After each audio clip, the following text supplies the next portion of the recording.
All right, good morning. Today I'd like to talk to you about the Sabre saw. All right, this is a handheld Sabre saw. Some people call it a jigsaw. It's mainly for, you can do, it's a multi-purpose kind of tool, usually for cutting some gentle curves or some shapes, but you can also cut straight lines with it. There's no guide or guard to help you cut the straight line. It just has this base. Couple things important about the Sabre saw is you notice the teeth are facing this way, so the material is going to be fed in this way. The trigger is variable speed, so you squeeze it a little bit and it goes slow. If you squeeze it all the way, it goes faster. So usually a full speed isn't really going to help you too much. Sometimes it actually overheats the blade. It just kind of depends on the material.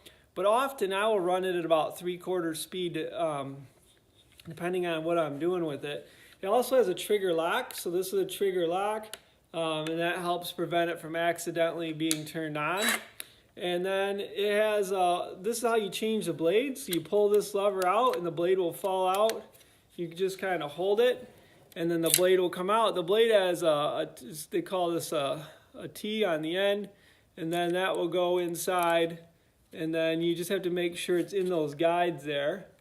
All right, and then you close this. And before I started, I just kind of pull on it just a little bit. Don't touch the teeth, but I pull on it just a little bit to make sure that it's not going to come out.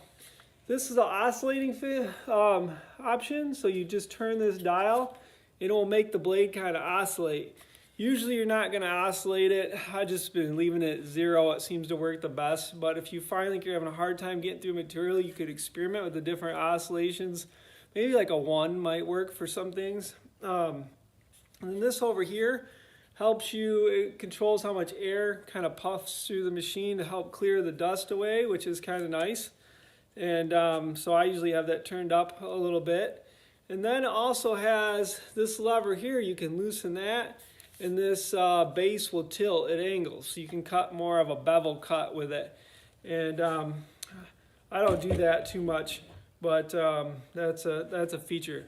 So when you're using this saw, the biggest thing is that your hand isn't going to be in the way. So if you have both hands on the saw, there's no way you're going to cut your hand, right? If both hands are on it, one hand here, or one hand back here by the battery, you're never going to cut yourself. So then the only other danger would be run it into your leg or, your body somewhere, which I think would be, pretty unlikely. So if you just get in the habit of putting both hands on this, you're not going to have an injury. So to make that a little bit easier, I think it's a good idea to clamp your workpiece. So, so you're getting out a clamp your workpiece down. You make sure you have some safety glasses on. All right, and now you can follow your line. Make sure you use some lines.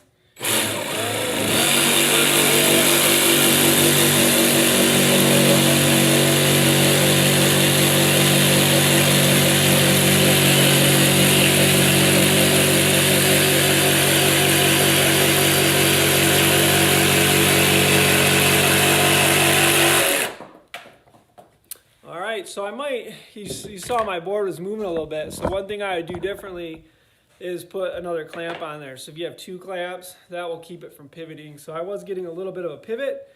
And this is a pretty thick board for that blade, okay? So I had to be patient with it and let it cut, do its job. I wasn't applying too much force. And some of that will depend on the quality of the blade, how well the blade is functioning. But that would be, one way to do that. So this is a little bit about the Sabre saw. Remember, the big key takeaway is both hands are on it. Make sure you're feeding the workpiece this way. Don't start it when it's touching the wood. Have it backed off a little bit. Start it and then enter into the workpiece, and that will help keep it from other problems. Make sure this is flat on the wood. So whatever I'm cutting, this needs to be flat. If I'm up like this, it's going to jump on me. So I need to make sure it's flat on the wood. All right, that was the Sabre saw.